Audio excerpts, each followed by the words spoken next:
La banque Warmser dans Écosystème. Bonjour Marc Warmser, bienvenue.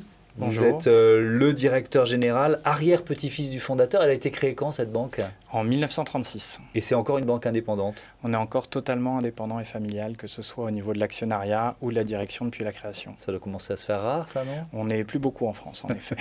Vous avez choisi pour vous accompagner aujourd'hui d'inviter Nicolas Urtigère. Bonjour. Bonjour. Bienvenue, vous êtes le président fondateur du groupe, cofondateur du groupe Zephyr. C'est quoi le métier de Zephyr en quelques mots? Zephyr fait de l'aide et du soin à domicile. Donc on s'occupe à domicile de personnes fragiles et dépendantes. On va voir quel est le lien avec la banque Warmser.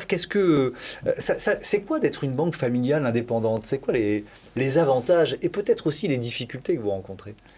Les principaux avantages, c'est que ça nous permet de faire du sur-mesure pour nos clients et d'être extrêmement réactifs et d'avoir une proximité forte. Nos clients sont extrêmement touchés, en tout cas ravis de pouvoir avoir comme contact directement le directeur général, l'arrière-petit-fils du fondateur. Vu qu'on est une banque à taille humaine, on peut prendre des décisions extrêmement rapidement et donc ça c'est un élément différenciant d'un point de vue bancaire. Et puis on a cette capacité d'innovation et de sur-mesure. Donc un client vient nous voir, il a un besoin et on va réfléchir avec lui comment traiter au mieux ce besoin-là. Ouais. Et les difficultés, parce qu'il y en a forcément. Les difficultés, il y en a évidemment.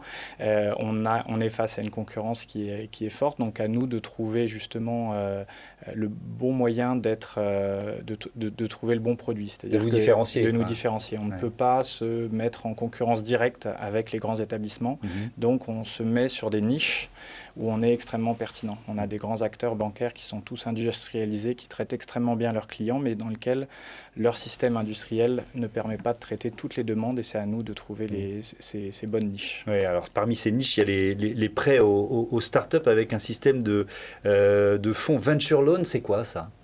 L'idée qu'on a eue, c'était justement de se dire qu'on est nous-mêmes des entrepreneurs, on travaille beaucoup avec les entrepreneurs, et donc on voulait les accompagner au mieux. Et donc on s'est dit que, vu qu'on faisait à la fois du crédit et qu'on travaille pour les entrepreneurs, on a essayé de trouver le moyen de prêter aux startups. Une idée un petit peu qui peut paraître saugrenue comme ça, vue de France, mais en tout cas aux États-Unis notamment, c'est un produit qui existe depuis de nombreuses années. Des entreprises comme Facebook, Google en ont bénéficié à leur départ. Et donc notre idée, c'était d'adapter ce concept anglo-saxon au marché français. Et donc on accompagne des entreprises qui font plus d'1 million d'euros de chiffre d'affaires, qui sont en forte croissance et qui sont proches de la rentabilité, avec un financement qui n'est pas dilutif, qui a cet avantage-là par rapport au capital. Oui, c'est une alternative à une levée de fonds classique, quoi, c'est ça? Exactement, on intervient en tant que premier prêteur pour des montants significatifs, puisque les entreprises, au moment où on les étudie, ne sont pas encore rentables, n'ont pas forcément éligibles aux prêts bancaires classiques. Vous en avez bénéficié il y a quelques années, c'est ça, de ce système? Ça, il y a combien de temps? Tout à fait. J'ai bénéficié de 3 venture loans en 2016. On les a tous remboursés. Et ça nous a permis d'accélérer notre croissance et notamment de réaliser des opérations de croissance externe. Oui, alors justement, c'est quoi l'intérêt pour un chef d'entreprise comme vous d'utiliser un système comme celui-là? Alors, il y en a plusieurs.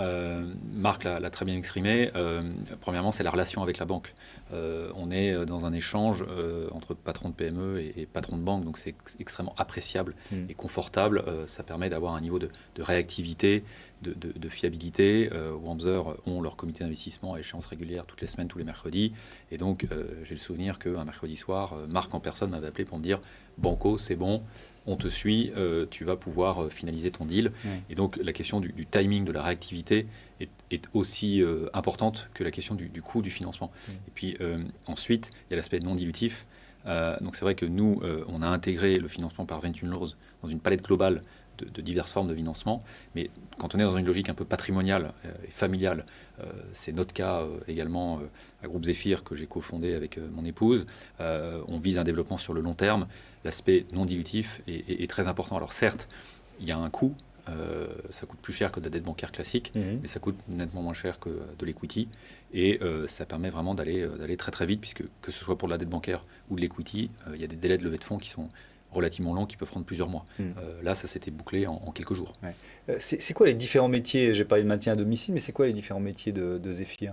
Alors, notre métier principal, On est d'utilité sociale, on répond à une mission d'intérêt général, on prend en charge des personnes fragiles à domicile en essayant de coordonner et d'améliorer la qualité de soins et notamment de fluidifier le parcours de soins. On fait de l'aide à domicile, donc c'est des prestats faits par des auxiliaires de vie, des aides à domicile. On fait également du soin à domicile avec de la perfusion, nutrition et puis également du transport de personnes à mobilité réduite. Ce sont des métiers en tension. C'est difficile de recruter aujourd'hui. C'est le premier frein au développement. On a une notoriété sur notre secteur qui va grandissante et donc on n'a aucun souci à se développer et à avoir de nouvelles demandes. En revanche, il y a une pénurie de personnel qualifié sur ce secteur, comme sur d'autres secteurs d'ailleurs, et qui ont été exacerbés durant la crise sanitaire, puisqu'on a rempli pleinement notre mission sociale durant la crise. Donc, pour en partie régler cette problématique de recrutement, on a créé notre école de formation Zéphyr. D'accord, bah voilà, c'est comme ça vous saurez exactement où vous allez sur ce thème-là. Donc ça, enfin, j'allais dire une levée de fonds, vous voyez, hein, comme quoi je suis formaté à ça. C'est un système dont vous avez bénéficié en 2016. Là, il y a un nouveau venture loan qui est en train de se monter, c'est ça? Alors quel montant? On a fait depuis la création du venture loan qu'on a fait en 2015, on a fait une vingtaine de dossiers aujourd'hui. D'accord. Pour des montants qui sont environ en moyenne d'1 million d'euros.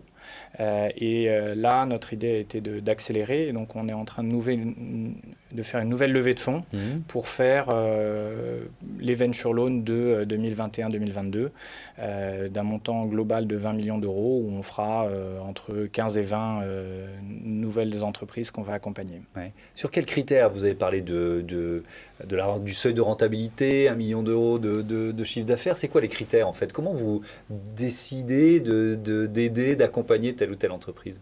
Dans vos réunions du mercredi, là, où d'un seul coup le verdict tombe.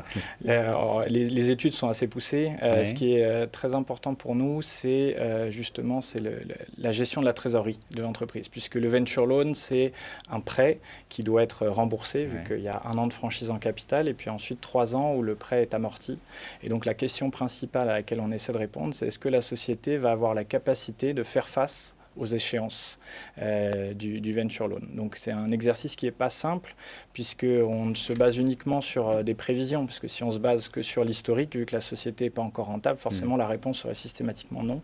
Donc la conviction qu'on doit se faire, c'est est-ce que la société va réussir à générer assez de chiffre d'affaires, mais pas que le chiffre d'affaires, va essayer aussi générer de la croissance rentable.